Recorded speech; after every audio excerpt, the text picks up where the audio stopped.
இந்த vlog வந்து நான் ஈரோடு மாரியம்மன் கோவிலில் தேர் கடைக்கு போனப்போ எடுத்தது. நான் முன்னாடியே ஒரு ரீல்ஸில் சொல்லியிருந்தேன்ல, எனக்கு அதில் நிறைய மெமரிஸ் இருக்குன்னு. அதில் நான் 1-2 மட்டும் இப்போ சொல்கிறேன். நான் ரொம்ப சின்ன பொண்ணு அப்போது 2nd ஸ்டாண்டர்ட் அப்படி படிச்சுட்டு இருந்திருப்பேன். அந்த டைமில் ஒரு டைம் இந்த தேர் கடைக்கு வந்தப்போ அங்கேருந்து ஒரு ரேண்டமாக ஏதோ ஒரு கடையில் வந்து சிலிண்டர் வெடிச்சிருச்சு. அப்போ தான் நாங்கள் போகிறோம், வெடிச்சிருச்சு, ஃபயர் ஆகிடுச்சு. அதனால என்னை வீட்டுக்கு ரிட்டன் கூட்டிகிட்டு போகிறாங்க. நான் செம்ம அழுகிறேன். எனக்கு அங்கே ஏதாச்சும் கூட்டிகிட்டு போங்க, வாங்கி கொடுங்கன்னு. என்னை சமாதானம் பண்ணுறதுக்காக ஒரு ஐஸ்கிரீமை வாங்கி கொடுத்து வீட்டுக்கு கூட்டிகிட்டு போயிட்டாங்க. அதுலேருந்து அதுக்கப்புறம் நான் ஒரு 5th 6th படிக்கிறப்போ வந்து என்னாச்சுன்னா, அம்மாவும் அக்காவும் மட்டும் ஏர்லி மார்னிங்கே போகலாம் கோயிலுக்குன்னு சொல்லிட்டு போகிறாங்க. ஏன்னா பிகாஸ் ஏப்ரல் மின் தான் போடுவாங்க, வெயிலாக இருக்கும் மதியான டைமில் போனால் அப்படின்ட்டு. வண்டியில் போனாங்க. கம்பத்துக்கு தண்ணி ஊற்றிட்டு வந்து பார்க்குறாங்க, வண்டியை காணோமா.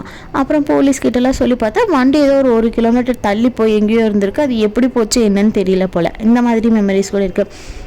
என்னென்னா, நாங்கள் யூஸ்வலாக இந்த கோயிலுக்கு கம்பம் போட்டாங்கன்னா ஏதோ ஒரு ரேண்டம் நாள் போய் கம்பத்துக்கு தண்ணி ஊற்றிட்டு வந்துடுவோம். தேர்க்கடைக்கு போகிறது வந்து கம்பம் பிடுங்குற அன்றைக்கி தான் போவோம். ஏன்னா அப்போ தான் கூட்டம் கம்மியாக இருக்குன்னு சொல்லிட்டு ஒரு 4 மணி போல் ஈரோடு பஸ் ஸ்டாண்ட் கிட்டே போயிடும். அந்த டைமுக்கு கம்பம் வந்துடும். ஈரோடே ஃபுல்லாக மஞ்சள் நீராக இருக்கும், மஞ்சளாக இருக்கும். கம்பம் வந்துடும் பஸ் ஸ்டாண்ட் கிட்டே. பார்த்துட்டு அதுக்கப்புறம் தான் தேர் கடைக்கு போவோம். அந்த மாதிரி தான் போவோம். ரொம்ப ஜாலியாக இருக்கும். அங்கே போனாவே அந்த அப்பளம் அதெல்லாம் வாங்கி கொடுப்பாங்க. அப்போ வந்து இந்த மாதிரி பொரிக்காத அப்பளம் கொடுக்க மாட்டாங்க, இப்போலாம் கொடுக்குறாங்க. அந்த அப்பளம் வாங்கி நான் என்ன பண்ணேன், இந்த டைம் எனக்கு அந்த மசாலா, இவங்க கொடுக்குற மசாலா டேஸ்ட் இருக்கிறதுல அந்த மசாலா கூட இந்த டைம் கேட்டு வாங்கிட்டு வந்தேன். நான் வீட்டுக்கு அவங்க கொஞ்சமாக கொடுத்தாங்க, மறுபடியும் நான் எக்ஸ்ட்ராவாக கேட்டு கூட வாங்கிட்டு வந்தேன். என்னென்னா, நிறைய விஷயங்கள் பார்த்தேன். இந்த டைம் எனக்கு மறக்க முடியாத மெமரினா அதித்தி பண்ணினது தான். அங்கே அவ்வளோ கலர்ஃபுல்லாக இருக்குது. குழந்தைங்க கலர்ஃபுல்லாக எதை பார்த்தாலும் இது வேணும் அது வேணும்னு கேட்பாங்கன்னு தான் நான் பார்த்துருக்கேன். நான் அதித்தி அமைதியாக வந்தா, ஃபுல்லாக வேடிக்கை பார்த்துட்டு என்ஜாய் பண்ணிட்டு வந்தா, எதுவுமே கேட்கல.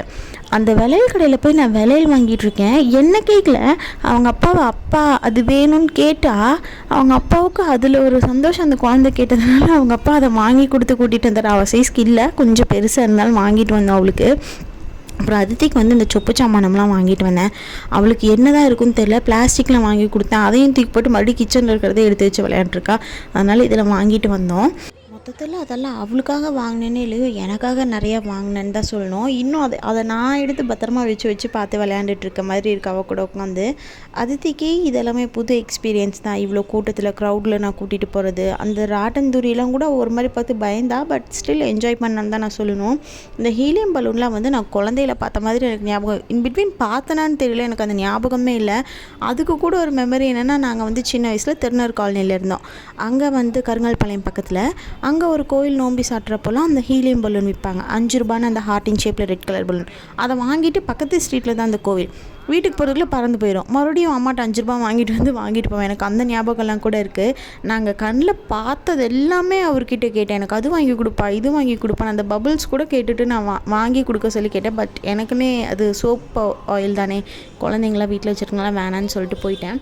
அப்புறம் இந்த கையில் அச்சு மருதாணி வைக்கிறது, எனக்கு அதெல்லாம் பார்த்துட்டு வச்சுக்கணுன்னு இருந்துச்சு. பட் பாப்பா இருக்கா, குட்டி பாப்பா நம்ம ஹேண்டில் பண்ணுறோன்றனால அதெல்லாம் கேட்கல. நான் கம்முன்னு வீட்டுக்கு வந்துட்டேன். நிறையா விஷயங்கள் பார்த்தேங்க. ரொம்ப என்னமோ காணாததை கண்ட மாதிரி இருந்துச்சு எனக்கு. என் ஹஸ்பண்ட் கொஞ்சம் நேரத்தில் என்னை பார்த்துட்டு, சந்திரமுகியை பார்க்குற மாதிரியே இருக்குது, இங்கே பாரு அது இருக்குது, அங்கே பாரு இது இருக்குன்ட்டு வாய்ப்புறா பல்லாவே சுற்றிட்டுருக்க நீ இன்றைக்கி அப்படின்னு சொன்னார். பட் நானும் அப்படி தான் இருந்தேன். ஏன்னா ரொம்ப நாள் ஆச்சு எனக்கு இந்த டைம். ஒருவேளை நான் என்னோடய ப்ரெக்னென்சி போஸ்ட்மார்ட்டம்னால நான் வீட்டுக்குள்ளேயே இருக்கனால எனக்கு அப்படி இருக்கான்னு தெரியல. வீட்டுக்குள்ளேயே இருக்கேன்னு சொல்ல முடியாது. எவ்ரி வீக்கெண்ட் வந்து என் ஹஸ்பண்ட் என்னை வெளியில் கூட்டிகிட்டு போகிறாரு, நான் ஏதாவது கொஞ்சம் டிப்ரெஸ் ஆயிடுவேனோ அப்படின்ட்டு. பட் இருந்தாலும் எனக்கு இந்த கோயிலுக்கு போனது, ஒருவேளை எனக்கு இந்த மாதிரி பிடிக்குங்கிறதுனால அப்படியா என்னன்னு தெரியல, ரொம்ப சந்தோஷமாக ரொம்ப எக்ஸைட்டடாக எனக்கு அந்த டே ஃபுல்லாக போச்சு. உங்களுக்கு இந்த மாதிரி ஏதாவது ஒரு சில விஷயங்கள் பிடிக்கும், எனக்கு இந்த மாதிரி பண்ணால் பிடிக்குங்கிற மாதிரி ஏதாவது இருந்தால் எனக்கு சொல்லுங்கள். எனக்கு வந்து எப்போவுமே காஸ்ட்லியான கிஃப்ட்ஸோ, காஸ்ட்லியாக ஒரு பிளேஸ்க்கு போகணுமோ, ரொம்ப எக்ஸ்பென்சிவாக இருக்கணும் அந்த மாதிரிலாம் இல்லை. எனக்கு இந்த மாதிரி குட்டி குட்டி விஷயங்கள் பண்ணாவே நான் ரொம்ப ஹாப்பியாகிடுவேன். ஈவன் அந்த சொப்பு சாமான் இருக்குது இல்லைங்களா, அது மெயினாக அதித்தி இப்போ யூஸ் பண்ணுறதே இல்லை. நான் தான் உட்காந்து அதை இங்கே வா அதித்தி இதில் இப்படி பண்ணு அதில் அப்படி பண்ணுன்னு நான் சொல்லியிருக்கேன். ஆனால் இவள் போய் கிச்சனில் இருக்க சாமான் எடுத்துகிட்டு வந்து விளையாண்டுட்ருக்கா. அப்புறம் இந்த பம்பாய் மிட்டாய் அது கூட எனக்கு ரொம்ப வருஷம் ஆச்சு பார்த்து. அது நான் அதிகமாக சாப்பிட்டதில்லை, பிகாஸ் எனக்கு சீக்கிரம் த்ரோட் இன்ஃபெக்ஷன் ஆகிடும், அம்மா வாங்கி தர மாட்டாங்க. அதை பார்த்துட்டு கூட நான் அதை கேட்டேன், அவர் வாங்கி கொடுத்தாரு. அந்த பொம்மை கை தட்டு இல்லையா, அதெல்லாம் எனக்கு ரொம்ப பிடிக்கும். ஆனால் சின்ன வயசில் அதை பார்த்தா நான் பயந்துப்பேன். அது அந்த வாரிகள் வா படத்தில் வர பொம்மை மாதிரி, லக்ஷ்மி பொம்மை மாதிரி இருக்குன்ட்டு அதெல்லாம் பார்த்து என்ஜாய் பண்ணால்.